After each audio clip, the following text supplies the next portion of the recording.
As I've started to have success in my main career, which is IT sales, I'm now thinking about various ways to diversify and create more streams of income. There are a couple ways that I'm looking at this. One of the ways could be to buy a business, understand where I could have impact and value to that business and grow that business. And then another area that might make sense for me is real estate. That could be buying duplexes, triplexes, or larger units, or buying an abandoned building of some sort, renovating it and filling it with tenants. And the reason why the second option makes sense is because my uncle's an actual real estate developer. I could partner with him to do said projects, but not sure yet, haven't made a decision. What I'm doing is stage one of any business venture, which is research. So all that said, today we're going to be reacting to a video titled Renovating a 90K Abandoned School into Apartments, to see whether or not it's like the math is mathing. Does it make sense to buy a renovated building for $90,000, put money into said building and then rent it out? And then I'm super curious on if this venture was actually profitable. So with that said, let's dive into the video so we can see what's going on. My partners and I really enjoy taking these buildings from nothing into something. Schwab was a building that a lot of people in the community had looked at and had kicked the tires on for a long time and had come to the conclusion that it just couldn't be done. And that challenge is really what drives my partners and I. Welcome to Schwab Industrial Apartments. Come check it out. The thing that interests me in what he just said, even in the intro, is the fact that this building was there for a while, meaning that other people took a look at the building, but they couldn't make the numbers work. And somehow these guys got creative and were able to make the numbers work. So let's see how they did it. My name is Dan Spanovich. I'm 42 years old. I'm a real estate developer and a lawyer. And my partners and I bought a second high school in Homestead, Pennsylvania for $90,000, and we converted it into a 33-unit apartment building.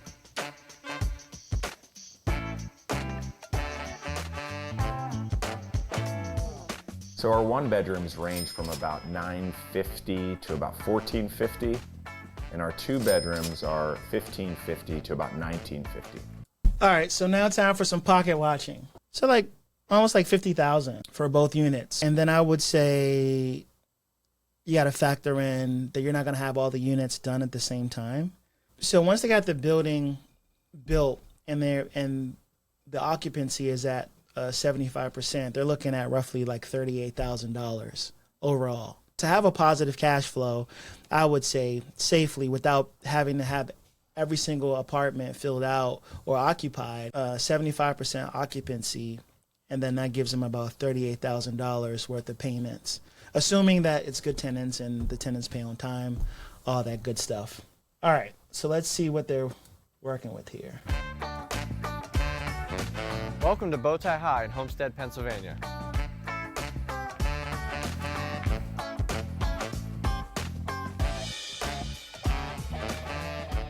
While we were renovating the first high school, Bowtie High, right across the street was this abandoned building that had been sitting there. One of our partners, Jesse Wigg, knew about the building and knew that it might be for sale. Schwab is about 35,000 square feet. And it's got a 2-story parking garage attached, a rooftop deck, and we've also got a billiards room for the tenants. We started leasing the apartments in the spring of 2023, and we're about 85% occupied currently. We are making a profit renting the apartments at Schwab. Okay. My assumption was 75% occupancy, so they have 85% occupancy, which is better than 75%. So they're bringing in about $42,000. We've been conditionally approved to receive the federal historic tax credits for the Schwab project, and we've also applied for the state historic tax credits for the Schwab building. All right, so that's super cool. Like, that's the part that I wanted to talk about, because I've seen it in other videos, or I've seen it across like the landscape in general, the leveraging of credits. So whether it's Donald Trump leveraging conservation easement credits, whether it's corporations leveraging, various credits that the government offers. In this scenario, they got the Fed credits, but then there are also state credits. And so you could take a project that isn't necessarily profitable, leverage credits. I think the last time I looked at the Maryland, leveraging like the historic building credit for Maryland, I think you get up to 500 grand. Like, don't quote me on that, but that's roughly what it was. And if I'm not mistaken, I think these guys got like 800K worth of credits or something close to that, which if you're buying the building for like 90,000 without even renovating anything. I mean, obviously you have to renovate, but you already have a buffer of 700 grand in order to make mistakes with or put into the renovations like off jump. And that's not including all the other write-offs you get from a real estate perspective, from depreciation to the assets, to all the materials like required in order to build the building. That's just the tax credit. So off jump, just by buying the building and knowing how the tax system works, they're able to access 800K worth of credits, which I think is super dope. Oh, there we go. If the paperwork is approved, they say they will receive around 800K in federal tax credits. That's wild. Well, I guess it's not wild. That's how capitalism works. It's awesome that they found this loophole. For me, it's you've got to be partnered with the right kind of person, I think, to be able to leverage all those credits and find the right ones. But I mean, if you can find them and get 800,000K, by all means, and renovate a property and turn it into a profit, then good for you. Yeah, now for sure. I think this is, when you talk about like the difference between the have and the have-nots, or hey, like if you spread out all the money, you took all the wealth in the world and distributed it, like the same 20% of people would get it. I think that has to do with just the knowledge and the skill, right? Because other people took a look at this building and walked away from the project because it wasn't viable. Then you got these guys who, they seem like they have a great partnership. Somebody knew how to leverage tax credits, and now they're like, oh, like whatever the cost is minus 800K from that, because we can leverage credits for that, then it becomes viable. Then it's almost like it's a competitive advantage if you know how to get access. You're right, partner with the right people, and you have access and know how to get access to all this type of funding, which the average person doesn't. No, and like you said, those people that viewed it earlier and passed on the property, they've missed out on that 800 grand. It would be interesting to know if they knew about those tax credits, and if they did, could they have leveraged it to make a profit? But obviously these guys knew what they were doing and were able to kind of turn a abandoned building into apartments, which is crazy. And then there's also the state tax credit. So that 800K was just federal. There's also some money that they can get from the state, which is even more insane. So they could possibly get access to more credits. My role in the renovation was as the general contractor for the project. So we essentially handled all day-to-day operations of the renovation. We started the renovation of the Schwab project in April 2022, and it took us about 18 months to complete the project. The building hadn't been used in decades. This building was in much worse shape than Bowtie High. When we found it on the first floor, there were trees growing. There was so much water in the building. When we first visited the building, it was a very cold day, and the first floor was like an ice skating rink. Holy cow, this building's wild. It hadn't been used in decades, so it was almost like this investment, you had to have access to all these things in order to make this work. And now I see why the government gives tax credits for real estate, because there needs to be like more affordable housing. And I guess without the tax credits, maybe this building sits for another 20, 30 years abandoned, versus these guys were able to take a look at it, leverage access to all the funding pockets that they could find, and then turn it into something profitable. So I'm super interested to figure out how much it costs for them to turn this around. This is probably the most complicated project that we've ever done. We needed to do major structural repairs. All the windows needed to be changed. The very top floor of the building was a gymnasium and an auditorium, and we essentially converted those spaces into 2-story apartments. So our budget on Schwab initially was $3.2 million, and in the end we spent about $4.5 million. We've got an elevator going in here that's going to service all of the floors. We're also able to save the concrete floors, which we refinished. All right, so they're over by $1 million. So now I guess I wonder how much a $4.5 million mortgage is. Oh, they tell you. So they said they put it was a 3.25 mortgage on it. So they tell you what the mortgage is. So they put like 28% down, 24. So yeah, so their profit is that 25K. It's about 15K positive cash flow to date. That's wild. Because the mortgage pays for itself, and now you have an up and running building plus the government credits, and now you can go on and do something else. I mean, they can keep buying more properties with that profit, keep flipping them. Yeah, and I think that's what they ended up doing. Like they ended up, I think towards the end of this video, like I said, I kind of just glanced at the video, but they talked about how they've bought more buildings. So, and they bought this in 2022. So you only need one successful project like this in order to launch your career. $20K a month, most people wouldn't need to work anymore. Like this project or two of these projects would be able to help you build generational wealth. I think the community was just as happy, if not happier, about Schwab because it sort of had a reputation in the community as something that just could not be done. Other people had tried to get a plan together to renovate it and were not able to come up with a viable economic plan. Certainly there were people in the community that didn't think we could pull off the Schwab renovation. If anything, that encouraged us to take on the job.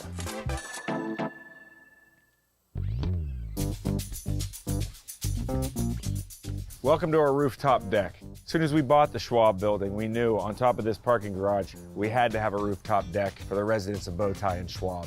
We ended up with about 800 square feet out here. We've got seating, dining, breathtaking views of the Homestead High-Level Bridge. We've got a full outdoor kitchen, mini fridge, pizza oven, and grill. You should see the views in the evenings. Took us a couple weeks to finish constructing the space. We think it turned out beautifully. This is a billiards lounge, formerly a boiler room. We decided to leave the piping and have the exposed brick to give a nice moody feel. We have an 85-inch flat screen TV, watch football and hang out down here on Sundays. Ample high tops, stools for seating, little kitchenette for drinks, and of course, a pool table. Corner pocket. One of the most unique features of this building is this staircase. We try to keep it as original as possible with the in-molding and the slate floors, and we ended up putting a 5-tier chandelier. What's up, guys? This is unit number 206. It's a 2-bedroom, 1-bath unit. We have 13-foot ceilings here. On the left-hand side here is our full bath. We have large format tiling, floating vanity, also 13-foot ceilings in the bathroom as well. Continuing on, this is bedroom number 1. Massive window, kind of overlooks the rooftop deck here, full closet. Here's bedroom number 2, good sized bedroom, large window as well. Continue on from bedroom number 2, you're gonna flow into the main living area. With the kitchen, you have quartz countertops, subway style backsplash, soft close cabinetry, stainless steel appliances, the works. What's cool about this unit is this is a corner unit. So the unit has a ton of natural light, 4 large windows, 13-foot ceilings. This space is just really cool. Come check it out.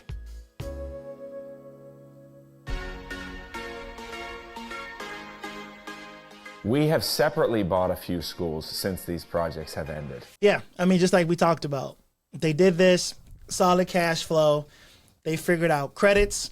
They figured out how to maximize profits, how to get loans from the banks to do projects like these. And so you just take this blueprint and this model and then go around the city, find other abandoned buildings and do the exact same thing 3 or 4 times. You're at like $100,000 cash flow positive on top of building equity.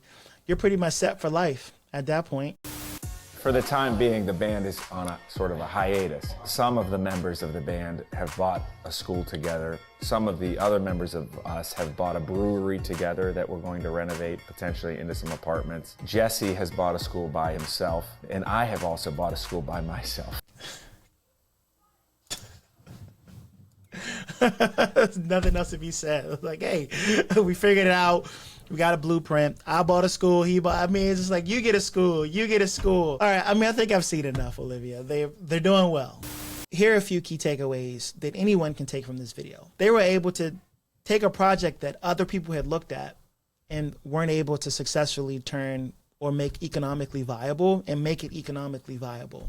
which I think is cool. That means there was a gem sitting here all along. It just took the right minds or right team to come together to make it happen. Another takeaway is you can leverage government credits to turn a project that isn't profitable into a profitable project. And then the third one is, or what I like about this group of friends is they all have other careers. They're all working, like one is a business owner, but one's a lawyer.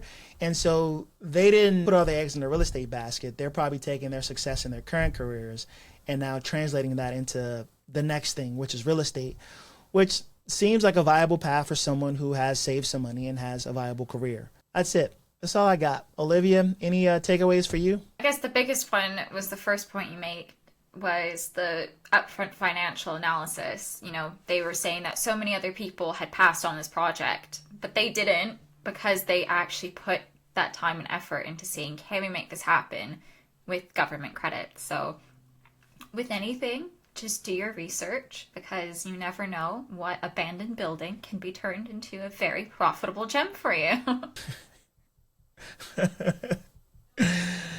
And with that said, if you like videos like this, make sure you like and subscribe, and we will see you in the next video. Until next time.